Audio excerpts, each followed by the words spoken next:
What would be the best way to keep millions of American Christians silent about what's happening around them, or to keep them from criticizing the policies of their own government? I'm Jeffrey Rosario, a historian of religion and politics, and this is part one of Does the Bible Condemn Political Dissent?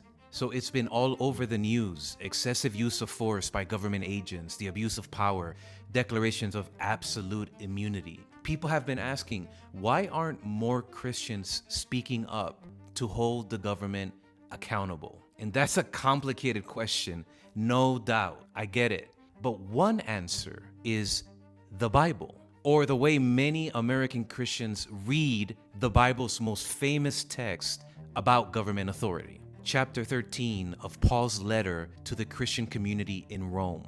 That's the one where he tells Christians to be subject to governing authorities because they've been established by God. And many are reading this as a divine command for government authority. So dissent against the government is not only disobedience to government, but disobedience to God. As you would imagine, public officials have invoked this very text to silence opposition from the religious community. In 2018, Attorney General Jeff Sessions defended zero-tolerance immigration policy that separated children from their parents. And when religious leaders objected, the Attorney General pointed them to guess which Bible text? Romans 13. In 2025, Texas Governor Greg Abbott rebuked the Pope for criticizing President Trump's mass deportation policies because of how they impacted the vulnerable and defenseless.